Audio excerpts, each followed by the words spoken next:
awesome to be with all of you. I'm grateful, and thanks to Harold and Ed and just everyone who has flown in from across the country.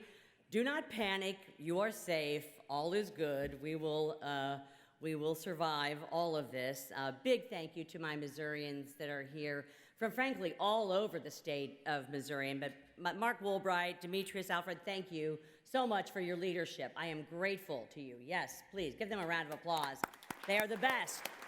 They've had my back, and I've got theirs. Over the years, I've been honored to work with the International Association of Firefighters and stand with our first responders who keep our neighborhoods very, very safe, obviously. Professional firefighters and paramedics are taking on more and more responsibilities, serving, frankly, on the front lines on a wide range of different emergencies. And I'm thankful. I'm thankful for your service and commitment. You have chosen to accept a call to be part of something that's greater than yourselves.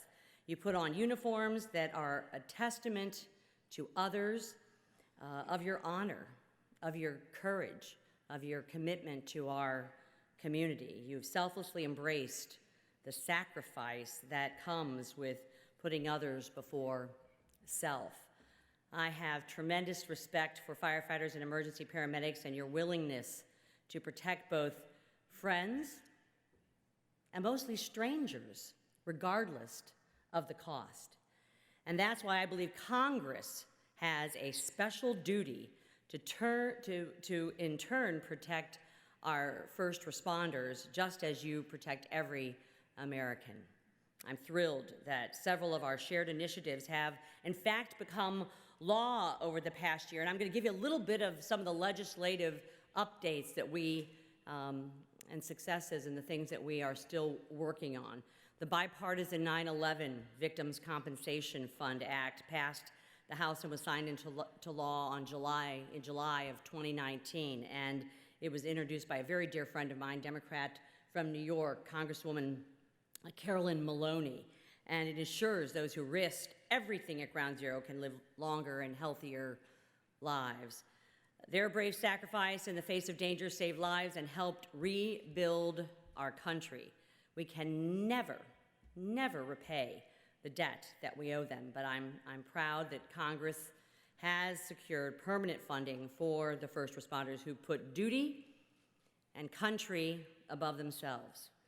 In December, Congress also repealed the so-called Cadillac tax, which burdened middle-class families across America. I understand the critical importance of health care for all firefighters, many of whom are exposed to cancer, to PTSD, and other conditions.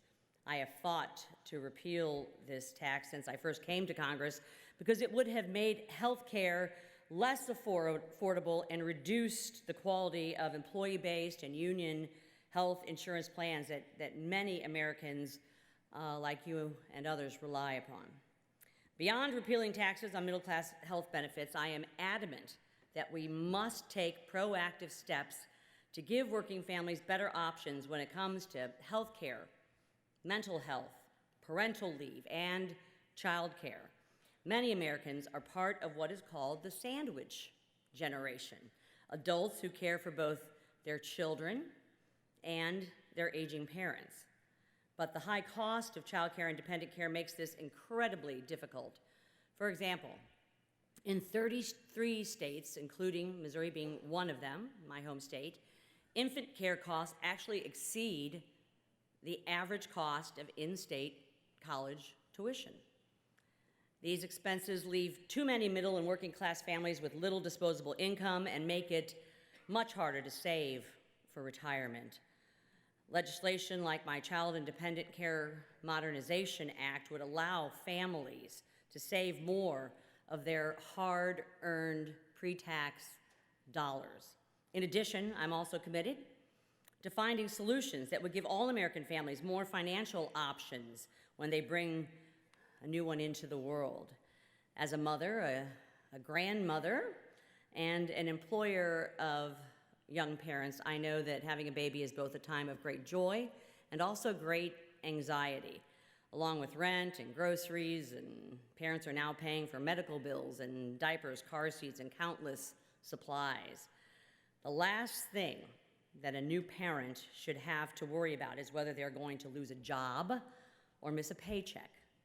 We know that maternity leave reduces infant mortality and improves a mother's health, lowering the risk of depression and birth complications. And paternity leave improves father's connection to his child.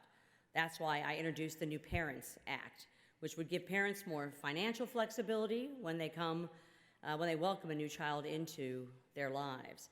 I'm also committed to addressing the physical and the emotional toll that first responders confront in the workplace. I have voted in favor of PFAS-related bills that would limit PFAS exposure among the Department of Defense firefighters and authorize research to study the health impacts of exposure to these toxic substances. I believe we must do better when it comes to understanding how firefighters have been impacted and how we can best provide the treatment that they need. I'm also a proud co-sponsor of the HERO Act, which would address the increased risk of suicide, of PTSD, and other mental health challenges facing first responders. This legislation would give us more information about how to help emergency responders heal. It would also get our first responders the counseling and the resources and the support they need to navigate kind of unique stressors as they sacrifice to serve all of our communities. These are just some of the efforts that I look forward to collaborating with you on. And this is a collaboration. I sit down with my firefighters. They keep me informed. They bring things to my attention. We work together, hand in glove, in our community. I want to say just again how thankful I am for the choice that they've made, that each and every one of you has made to accept a higher calling.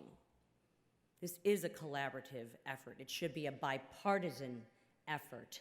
More Republicans wearing red ought to be at this podium, supporting your issues, supporting the work that you do to serve, as I said, a cause that's greater than oneself.